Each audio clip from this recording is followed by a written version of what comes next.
Hi, I'm Kennedy Hall from LifeSite News. I'm here today with Jim and Belinda Karahalios. Thanks for having me over. Thanks for This is good. Thanks for coming. Thank you. We're going to talk about the state of conservative politics in Ontario. Everything from pro-life stuff to COVID stuff to all the stuff you want to hear about. They've got a new political party they've started called the New Blue. We're going to talk about that as well. First, I just want to give the audience a little bit of a background. So, Belinda was elected as the MPP for the riding of Cambridge in 2018. She's a graduate of the University of Toronto with a bachelor's degree of science. Prior to politics, she worked in the charitable sector with the Kidney Foundation of Canada. You might not know this, but last year she opposed some very draconian measures in the Parliament and was kicked out as a result. We're going to talk about that for sure. Jim is married to Belinda, of course, and they live here in Cambridge with their son, Victor. Jim's career, he has led a successful turnaround of small businesses. He's a lawyer. There's a lot of stuff that he's done. He's quite an interesting guy. One of the things that's very notable that he did, in 2017, he started the Axe the Carbon Tax campaign. That changed the political narrative in Canada. That was all over the news here if you were paying attention. They've been involved in conservative politics for quite some time now, and there's a lot to get to. So, first and foremost, the name Karahalios, it's not Irish. What is it? My parents were born in Greece. Okay, good. And I was born in Ontario, born and raised, like product of the public school system, product of University of Toronto, University of Ottawa, and more importantly, I grew up in a fish and chip shop that my parents ran. Both my parents were entrepreneurs. My mom had her own salon, my dad had a fish and chip shop. They eventually ended up running the fish and chip shop together for 47 years. Okay. When he passed away, I ran it with my mom, and Belinda can tell you about her upbringing, but I've never heard of a Greek family owning a restaurant before. Well, it wasn't a Greek restaurant. Okay. It was a fish and chips restaurant, yeah. But yes, it's definitely something that That's awesome. Greek immigrants went into. But we don't come from silver spoon political families, and we're not regular political families. So we come from small business entrepreneur type parents and hardworking middle class parents. So. Wonderful. And what's your story? So my mother's an immigrant from Portugal, okay. And my dad came from the island of Trinidad. They met here. I have two brothers, all born here in Ontario. My dad worked in the finance district, and my mom, she did data entry, also in finance. And it was middle class living, and we learned very young the value of hard work. And most importantly, my dad has always been very politically minded. And from very young, we had discussions about politics around the dinner table, and he was, very insistent that we paid attention to all levels of government. And so, it kind of helped me growing up, because it was interesting knowing that people typically don't like to talk about religion and politics, mm-hmm. because those are the two things that we talked about quite frequently in our family. Mm-hmm. Well, there's nothing else to talk about a lot of the time, right? So you guys have backgrounds in business, and you were in the non-for-profit sector. What, for both of you, you can both answer, what was the moment where you said, I'm going to get involved in actual electoral politics? So I was involved in politics before we met. And when we met, it made it easier that our principles and values aligned. Mm-hmm. I remember, growing up, it was math and science in my house, and I did an undergrad in engineering. Mm-hmm. And I didn't really understand right and left politics as a teenager. And when I was in law school at the University of Ottawa, and I ask everyone to forgive me that I'm a lawyer because my wife has forgiven me. I realized the difference between an engineering studying and law school. Engineering, you're looking for the right answer. In law school, you're surrounded by a lot of advocates who know the answer they want to get to and are going to tell you which way to go to get the answer they want. Yeah. And I realized in the first month of law school I was a conservative, and I got involved with the Conservative Party of Canada federally, mm-hmm. and that was about 2005, so okay. We're coming on a 15, 16 year run, mm-hmm.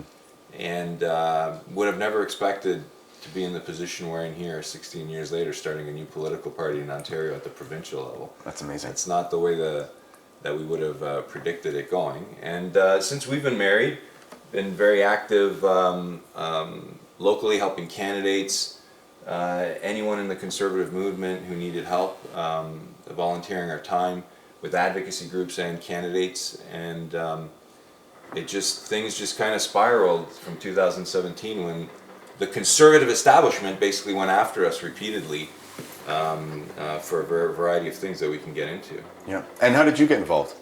So it was very gradual for me. I knew, again, because politics was such a regular conversation in my family, I was really eager to vote when I was 18. Like it was exciting for me. I've always been a conservative, and it was started simple for me with donating, just my time or my money.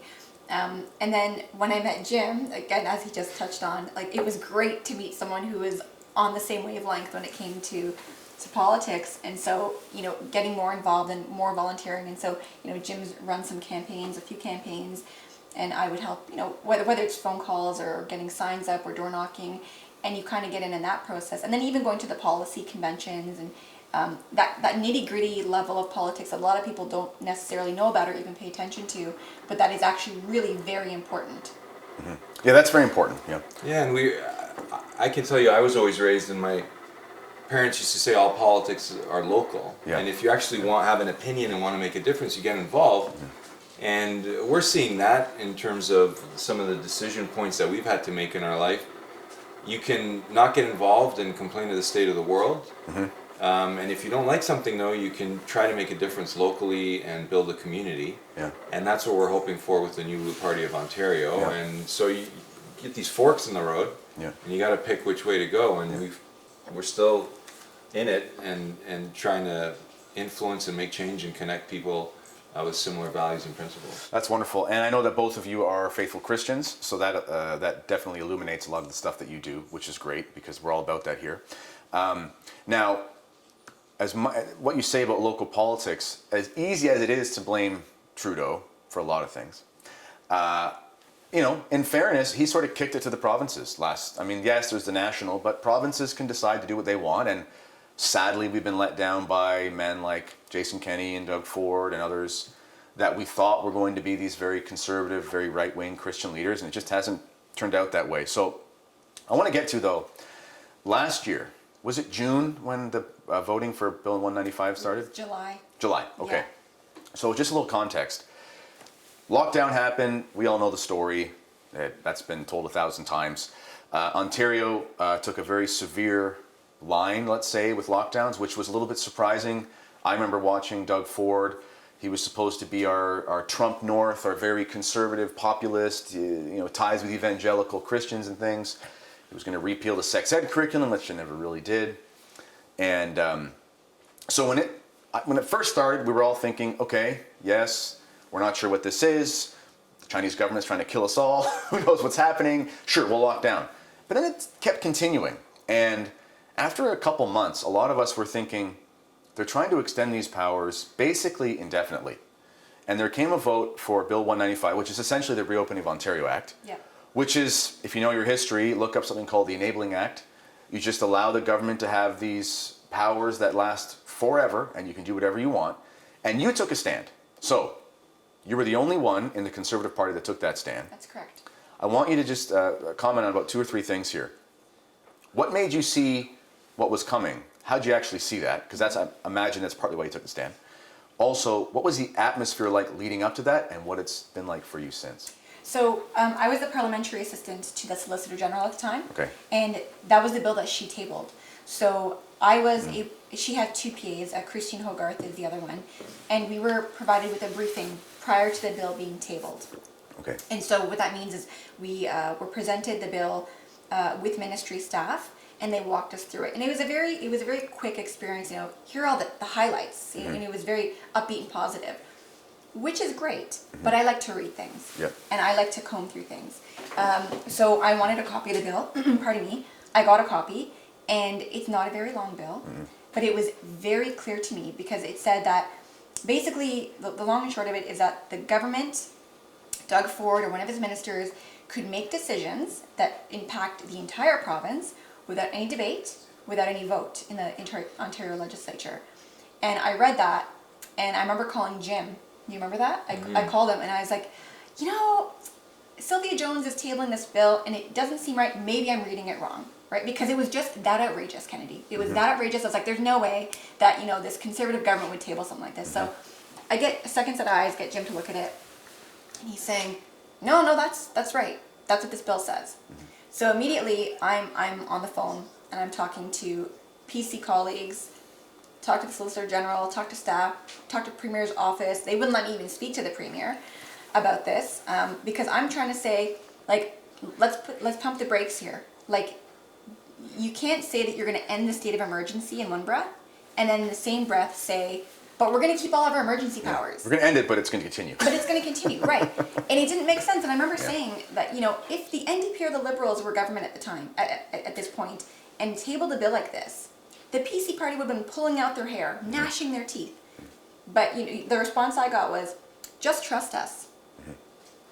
Just trust it. Like, it was just so incredible. So, leading up to that vote, I was nervous because, there is this bully mentality in the PC party.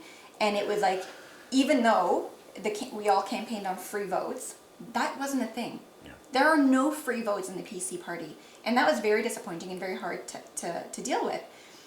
But, leading up to that day on July 21st, when we had the vote, and the bells were ringing for half an hour because new COVID protocols, and I'm thinking, okay, like, I've made myself clear, I cannot vote in favor of this. Like, I couldn't do it. Now, I think I know why, but why did you vote against it? Was it because of the government overreach, or was it because you didn't think that they were necessary anymore from your own research? I mean, what was the main thing why you said, I just can't do this? It's government overreach. Yeah. It's absolutely government overreach. It's draconian the way this bill has been drafted and implemented, and there's no, you cannot put a positive spin on this. No. You just can't. You're telling, and like all of the decisions that have been made since the Reopening Ontario Act, or the Lockdown Act, as we like to call it, has been implemented. Like 2 more lockdowns we've had. We've had the vaccine mandates. We've had like the capacity limits. Like all of these changes that we see, and they get put in like kind of overnight. All of a sudden, it's like, oh, now that there's a new schedule or a section that says that the Chief Medical Officer of Health is going to allow, different industries to implement their own vaccine passports. Like all these things that get hidden. So we've seen so much bad come out of this bill. I'm glad that I voted against it. Yep. And I wish that more people had the guts, frankly, to do the same thing, because I know that there were those who didn't agree with it, but just went along to get along. Now, Jim, you have a legal mind. So what was the thing that stuck out at you when you looked at this bill? So I think a couple of the things that I just want to let you know, that you asked Belinda why did she vote against it, and I remember she was calling me at the time and asking me my opinion, and she said to me, it's my job to vote on these bills and debate on these bills. And it was unfortunate to see some commentators say she could have skipped the vote. Yeah. She could have, there's no discussion in the PC caucus amongst MPPs on bills. There's no opportunity to give feedback. And Belinda, when you said PA, that's a junior minister. That's what we loosely call junior minister. And the bill came out of her ministry. And they didn't let her read the bill until it was tabled. Yeah. And there was no opportunity for the junior minister on the file to give feedback on the bill.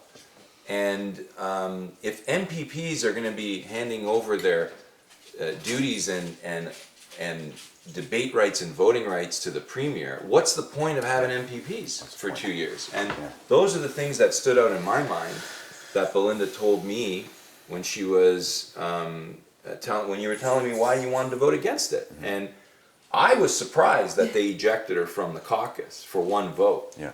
I was really surprised. I couldn't believe that they did that on one vote. And especially coming from a PC party. You call it the Conservative Party. It's not. It's not. It's the Progressive Party. It's the PC Party. Yeah. And it comes from that party where they used to pretend they were for free votes, and Doug Ford would say you could vote your conscience, and it was a vote of conscience. And if you're getting paid taxpayer money to do a job, you do your job, right? That was a watershed moment for me. I was very conservative, of course, and I was watching this happen, and the actions of Doug Ford, I kept trying to, chalk it up to, okay, it's unknown, everyone's freaked out, you don't want to be the guy who didn't, whatever. But then when Florida was opening up and all these places, and it just was obvious, you're looking around, and thankfully, it's not the plague. I mean, this is something we should be happy about. We should be hoping that it's going to be. If it's not, it's not. And then when they kicked you out, I remember thinking, it's over. Like, it was a moment where I said, this is they've crossed the Rubicon and it's irredeemable. There's no way. So when you got kicked out, I was looking, actually when I was doing research for this, I was looking at old clips, because this was 2 weeks ago, 2 weeks still to spread. I was looking at these clips from the last couple weeks, and he was visiting your riding. Yes. Okay, so his reaction, very arrogant. It was very sad to watch. And also from other people in the party was, well, I don't know what the problem is. I was just visiting, everything was fine. But it sounds like this happened very quickly. It was, I think it's about a week and a half between, or even 2 weeks between the time I got that briefing to the time that, we had to vote on it. But the briefing, you didn't get to read the bill. I didn't get to read about the That's briefing, right. and I asked for a second briefing Right. because I wanted to ask more questions, like, what about this emergency management committee? Like, will you make changes? Well, no, it's just a committee where the minister will talk. Like, it was just a feel good addition to the bill. So, but I had cornered the premier. He came to the riding, and I remember cornering him saying, I need to speak with you. I've reached out to your staff. I don't know if they've told you. I spoke to 3 different staff people. I need to speak with you. He had my cell phone number. Yes, Belinda, I'll call you tonight. I'll call you tonight. And I remember sleeping, with my work phone on the side table, full blast, so I wouldn't miss the phone call. And he never called me. And, after everything happened, for them to feign surprise, oh, we're so surprised that she voted. You can't be surprised. Yeah, they're not telling the truth. No, they're not telling the truth. No. And the attitude towards newly elected members of provincial parliament that you would tell me, and they say they want people of values and principles and different experiences, and they want women in politics, Yeah. and then you get there and the treatment is unbelievable, like the pressure tactics, and I remember when she was removed from the caucus, and they were kind of saying they weren't going to talk to the media. And I remember that, I can't remember, but I remember that day or the day after he did a press conference, Doug Ford, and he kind of tried to throw you under the bus, Yeah. saying you never spoke to him Right. about it. He had no idea. The same old Ford act, they shed a tear. Yeah. Whoa, poor me. Woe me, you feel sorry for me, I'm just the premier act. And as soon as I saw that and they were trying to throw my wife under the bus, I said, it's time for you to respond to some of these media inquiries and get your story out. Because these guys are saying quietly they're not going to do media, and then he goes and does a press conference and he's trying to throw a new MPP under the bus because he doesn't know how to handle a government. And it's also important to just recap what Bill 195 is. It has nothing to do with COVID. Yeah. It basically says that Doug Ford gets to set the rules and micromanage people's lives for a year, and then on extension another year. And Belinda was the only MPP from the PC party, current or former, MPP that voted against that bill. No other PC MPP, current or former PC MPP voted against that bill. And there's no other politician in Canada, as far as I know, maybe you can correct me, that got kicked out of her party for voting against a lockdown bill. I don't think so. I think she's the only one. Roman Baber got ejected from the PC caucus for writing a letter, but he had initially voted in favor of that bill. Yes, And others across Canada never voted against legislation that got them removed from the PC caucus, and voting is their job, so it's quite stunning. And even Rick Nichols, he was kicked out for not disclosing the medical information. Well, he said he didn't take it, but either way, that was not a vote. And if there's any MPPs watching LifeSite, and you're a fan, thank you. We'll forgive you if you vote the right way. I mean, listen, Roman Baber, he came out last year, was it September, October, or was it in January? I can't remember. It was January this year. That's it. And he came out and said the right things. And it's like, okay, dude, you did your research, I'm happy you did that. And now you're saying the right things, and now you're doing good things. Thank you. I mean, we just want our elected representatives to do the right thing for us. So one of the things, though, before this whole thing started, the left would always say Doug Ford is a bully and all this kind of stuff. And we're thinking to ourselves, yes, that's what the left will always say about a conservative, just because they don't like us, and that's fine. Sadly, it's turned out that it's a very dysfunctional environment. Randy Hillier, when he left in, I think, 2019, he was saying these things, and everyone said, oh, it's sour grapes, he doesn't know what he's talking about.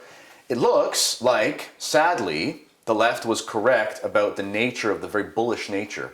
Can you comment on that? He's absolutely a bully. Yeah. You cannot have a differing opinion. He basically wants a bunch of bobbleheads nodding, good job, Premier. He wants yes men. That's what he wants. Differing opinions are not welcome. And, at the end of the day, as I've said many times before, we're public servants. Members of provincial parliament are public servants. The premier is a public servant. I and none of the MPPs are there to serve him. We are there to serve our constituents and the people of Ontario.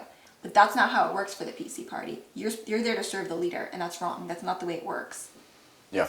And Randy Hillier was removed in 2018. 2018. He had a personality clash with Ford's chief of staff. It's unfortunate it wasn't over like a policy, but it's the problem with the PC party is beyond Doug Ford. So we can go down, okay, he acts like a bully sometimes. He, wants everyone to feel sorry for him because he's just this powerless premier who doesn't have any say in what's going on. Poor guy. But we were working hard at reforming the Ontario PC party from the inside for many years. And it's a culture of corruption in the Ontario PC party where the leader at the top and a few people in a back room make the decisions, and everyone has to follow the line and fall into line. And there's no democratic process. There's no nominations anymore. Yeah. They used to rig nomination votes. They rigged conventions. One convention clearly, and it's a culture problem with the Ontario PC party. And everyone had hope with Doug Ford because people want a solution. They're desperate for leadership. And what we learned going through that experience with Doug Ford is when the party is so broken and irredeemable, you're not going to get a quick solution with a leader. Let's just have a leadership. Everyone screams for another leadership and we'll solve the problem. It's not happening. And that's why we started the New Blue Party of Ontario, which you can check out at newblueontario.com. And we're hoping people will join and support and change the democratic process in politics in Ontario and influence politics across Canada. Well, let's actually talk about the New Blue right now. And after that, I want to get your thoughts because I was researching about investigating or the efforts that you had against the voter fraud within, or not voter fraud, election fraud. Yeah. Not outside. We're not making claims about electoral fraud at the polls, but we're saying within. That's a whole other thing. I don't know what it's like in Ontario. We'll see. But you guys have some inside information on that. But you did start the New Blue Party. And what was the website again? newblueontario.com. newblueontario.com. So I'll just read some of the highlights here because it's a really good principled platform that you guys have. Part of it is good and responsible government should demonstrate accountability, transparency, and integrity while acting in the best interest of citizens. Very good. A peaceful, well-ordered, and stable democracy in which individuals can flourish is achieved by strengthening the rule of law and ensuring full equality before the law, while at the same time recognizing the supremacy of the natural law. I can tell you're Christians. A democratic parliament and the Canadian Constitution. You also talk about liberty is best promoted through the ability of individuals to make decisions in their own best interests. The libertarian in me is very happy about that. Prosperity is best ensured by empowering individuals to improve their personal situation through self-reliance and maximum enjoyment of the fruits of their labor. And you also talk about recognizing the inherent value and dignity of human life from conception till natural death. That was one thing that a lot of social conservatives were hoping for with the Conservative Party, the Progressive Conservative Party, but the pro-life conversation has just gone completely out the window. What made you include that part? Because that's, you could be a Conservative Party, like the People's Party, they were half decent and there was some good stuff, but they won't go full on with the pro-life stuff because, let's be honest, it's a little bit divisive. But you guys decided to put that in your principles. How come? Well, it wasn't just us. We have a team, we have a founding board, okay. And we have members and donors and supporters that wanted us to start this party across Ontario. So when you're putting together a mission statement and principles and a founding constitution, you want to recognize the principles and the values of blue voters that make up your party. Mm-hmm.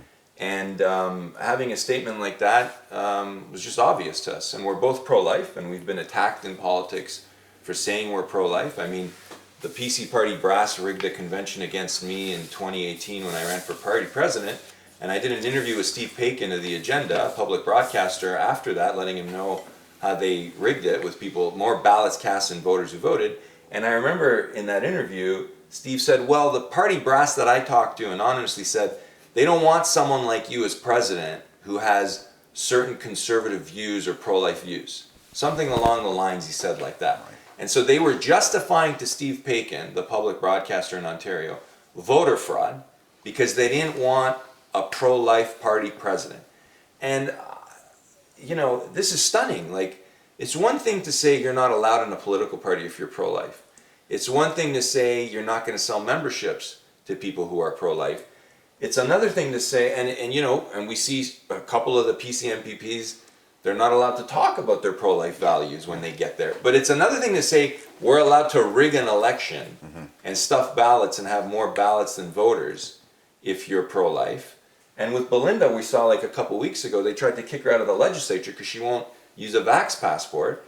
Kicking an MPP out of the legislature, not allowing them to vote. What's next? Are they going to say if you're pro-life you can't vote in an election? Well, probably. I mean, Trudeau's done that. He's basically done that. You can't be pro-life in the Liberal Party at all. So. And that's what's going on in the Ontario PC Party. Pretty much, right? yeah. You can't be a conservative and be in the Ontario PC Party, but. Yeah. So, okay, how do we get here? I mean, we go from a populist Christian right-wing sounding movement, at least on the bluster, on the surface, and now we have communism. What else? So how do we get from there to here? It's been a pretty drastic change pretty quickly to us, but it seems like there was stuff behind the scenes for so long. He's a weak man. Yeah. Doug Ford is a weak man. He clearly doesn't have any real convictions. He doesn't believe in anything. He's not Rob Ford. He is not that's Rob right. Ford, That's right? And people to this day will still call him Rob Ford, because I talk to people not just in my riding of Cambridge, but we get calls from all over Ontario, and I have to correct people. No, that's Doug Ford. Rob has passed away, God rest his soul, right? And they're very different men, very, very different men. I mean, for goodness sake, during the leadership, when I think it was Paikin again asked the candidates at the time what religion they are, and he said, "I'm whatever you want me to be." I mean, like. Oh, That the answer, leadership debate. yeah, the leadership debate. I Do you forgot remember about that. Like that answer alone, like That was fun. is a little concerning to me. Yeah, it was eye-opening. Yeah. Look, people are so desperate for some leadership that when a Doug Ford comes up and he has the same last name as Rob Ford, and he's very calculated. He's shrewd. He plays the card that he doesn't know what he's doing and he's powerless. And if you get him on the phone, he'll say, "It's not my fault that I'm doing these lockdown stuff. It's pressure from a higher place. You don't understand. It's a cop-out," right? He's the most powerful man in Ontario. He gets to set these laws. So a lot of bluster in his talk. So he can come out and he can do a press conference and sound very conservative and brave.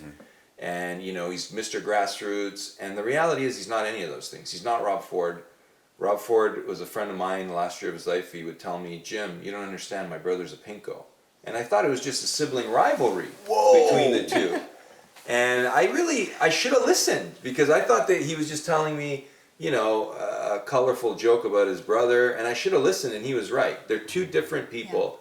But the problems with the Ontario PC Party go beyond just the leader, right? In 2017, to shut down advocacy campaigns that we were running against the carbon tax and fighting back against voter fraud in internal party nominations, they sued me. To try to bankrupt me, and I won. Yeah, and I won. You won. And then Belinda ran as an MPP because Doug Ford was the leader, and she thought we're going to straighten up the PC party and build a brighter Ontario. And after a couple months, we realized what was going on. I ran for party president in 2018. They rigged the convention to stop me, as I previously said. And then when they kicked Belinda out of the caucus for voting against Bill 195, they didn't just kick Belinda out. One of the things that we didn't get to talk about was they wiped out the entire Cambridge PC Riding Association board, 19 out of the 20 of us. Kicked us right off the board 2 weeks later, because they realized that the board, 19 of the board members of the 20, supported Belinda, and they wiped us right out. And they made the decision that Belinda's not allowed back in the PC party. She's not going to get a chance to run again. There was no opportunity to resolve it internally, right? And it was shocking and eye-opening to us, because Randy Hillier, for example, who got kicked out of caucus, he was allowed to stay on his PC Riding Association for 3 years and stayed on very good terms with a lot of the people on the PC side. And if you look at him and Roman Baber's riding, they haven't even appointed a PC candidate to run against Roman and Randy if they decide to run again. But Belinda, they found a candidate quickly to split the vote, and very worried that Belinda's going to win again. And so it's deep-rooted in the Ontario PC Party. They resent conservatives, and they resent conservative values. and people fall for the bluster and a quick headline that Doug Ford's really crafty at doing. But behind the scenes, the brass resent conservatives and conservative values, and they're an establishment, leftist, corrupt party like the Liberals and the NDP. So at some point, you'll tell me how you truly feel about it. Yeah, well, I just told you it. Wow, that's We're having a cup of coffee, right? Just the three of us. So that statement about Rob Ford, though. Like, what a tragic story with him. He was such a wonderful mayor, Yeah. a great conservative, courage, and never backed down when he was attacked by the media, and they attacked him continuously. Obviously, he had personal demons, got ridiculed for that when supposedly in this society we're supposed to feel compassion and empathy towards people, but not if you're a conservative, right? Yeah. And Doug is not self-made. He got where he is in politics because of his brother. Two different people. Yeah. So the New Blue Party, our next election is going to happen next summer, correct? June 2nd, 2022. Okay. And what's the outlook right now for the party? You have other people ready to run other places, or what's going on? We've been building. So after Jim was sick for some of last year and a lot of this year. I had a tumor osteosarcoma, the same thing Terry Fox had, but Okay. very fortunate. Real science. Yes. Was able to spare my leg, and I had reconstructive leg surgery, 6 rounds of chemo. So it slowed us for a bit in building the New Blue Party. But we have a dedicated founding board, 8 others along with us, and thousands of supporters and members across the province, and they were keeping things going. And Belinda didn't skip a beat, going to Queen's Park while I was doing my treatments and recovering. And now we're full steam ahead. Yes. We're almost done registering riding associations in every riding across Ontario. And within the next, I think by November we'll have the candidate application ready for people to apply to be candidates. And we're putting together the platform that fit with the mission statement and the principles that you found. And hopefully people will join the party. And membership in the New Blue Party is more than just getting annoying fundraising calls. We want to build a grassroots party based on blue values and blue principles, where when you're a member you can contribute, you can influence and have your voice heard on policy, you can run as a candidate, you can help select the candidate in your local riding, and that's what we're doing. And Belinda's got every day people reaching out saying, I think I might want to run. Yeah, like, I'm not incredible. I've not been a political junkie, but I think I want to run. So Yeah, it's really amazing to be honest. And the membership portal is open. I don't know if you mentioned that. Yes, The membership yes. portal is open, Thanks so you can for- absolutely buy a membership. newblueontario.com. But yeah, we've had people again from all over the province saying, I've ignored politics for so long, but what's been happening today and over the last 19 months has made me realize that it's important to get involved. And that's, if you want to try to find a silver lining, I would say that definitely is one, because it's important for people to pay attention and to get involved. So we keep encouraging people to do that, and whether that's reaching out to your MPP or joining New Blue and running or volunteering or whatever the case, it's a good thing. So after Belinda and the riding association was kicked out, we took some time, and I asked Belinda, we've had enough politics for 2 lifetimes. Are we done with this? And when Belinda made the decision she wanted to run again, and we had supporters from across Ontario saying, we need another option. And I can't vote for you if you just run in Cambridge. You need to build something else. And that's when we started talking to our team and supporters and saying, we need to build another political party. And it's very hard to come up with a name of a political party, because the laws in Ontario are you can't use the name of any other provincial or federal party across the country.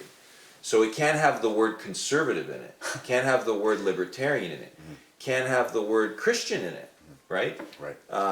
And so when you really think about it, it's really hard to come Yeah. up with a name. And Belinda was doing some research, and the original Progressive Conservative Party of Canada was a merger of a blue party and a liberal, I think it was called Liberal Democracy or Liberal Democrats or something like that. Something like that. And Belinda said, there was a blue party before, we should call it New Blue.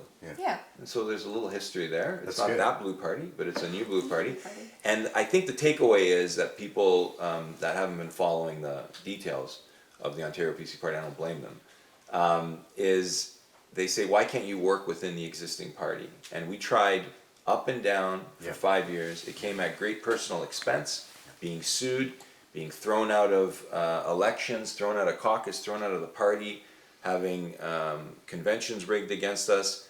And at some point, you got a choice. And it's either you get out of politics, or if you want to continue to make change and give an option to your supporters, you have to start something new. That was the choice we had, and we decided to build something new. That's wonderful. And for our viewers that are not in Canada, blue is conservative here. In America, red. But I think there was a switcheroo in the States that the communists tried to paint the conservatives as red. That's a whole other thing. So blue is the old school Commonwealth conservative color.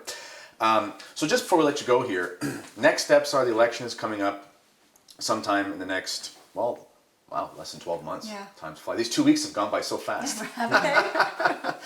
And it's an important thing that you say about we have to think outside the box because the channels are corrupt inside. We see this everywhere. We see this in the church. We see this, sadly, in all these institutions that we love. Yeah. And, it's time, I think, for Canadians to really get involved at the local level because if we think we're going to have any effect nationally, I mean, Aaron O'Toole, who's openly pro-choice, he's not conservative in any way. I mean, maybe he's better at math than Trudeau, but most people are probably better at math than Trudeau. So, I mean, that's about it, but there's nothing there. So for us who are socially conservative, we want to protect the unborn, we want to have the freedom to go to church the way that we should, and all those sorts of things. This sounds like this is the place to be. So, once again, tell us the website. NewBlueOntario.com. Okay, and it's open, you can sign up. Anything else? Buy like a membership. Yeah. Look out for the candidate application. If you know people that want to run in different ridings across Ontario, we urge them to apply. We'll soon have the contacts for local riding association presidents who've registered.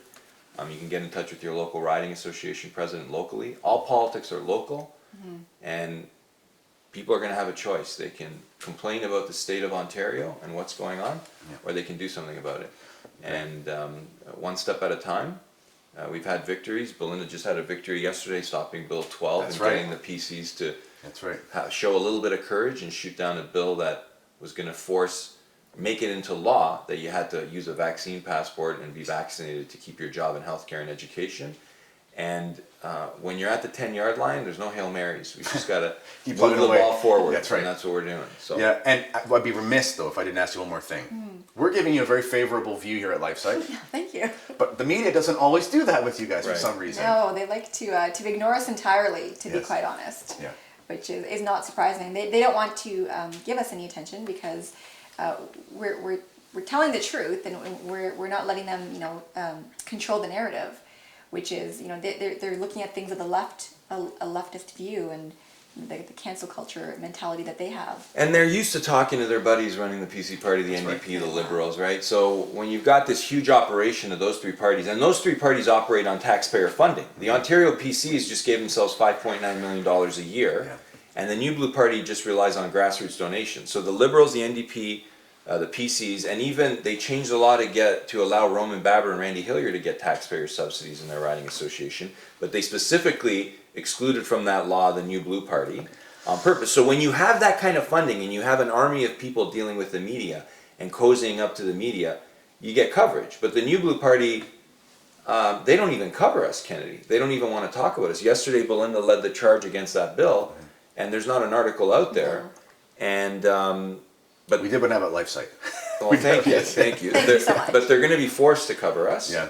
Just like in the past when we've run grassroots campaigns, they didn't want to cover Axe the carbon tax until it was too late, and they didn't want to cover us in different campaigns that we've done. And if we get a candidate in every riding and we finish registering all the riding associations, come election time, they're going to be forced to cover us, and we know it's going to be negative, but we're ready. We've been through worse, and we know when you're running on blue values, you're not going to get flowery articles, and it's not all going to be roses, but we're prepared. Wonderful. Well, this is great, guys. There's so much more we could talk about, but I think we covered everything we wanted to cover today. Hope this was eye-opening, something hopeful about good, conservative, pro-life, Christian-minded politics here in the province of Ontario, something very rare nowadays. Until next time, guys, I'm Kennedy Hall, and this is LifeSite News. Thanks. Thank you. Thank you. Thank you so much.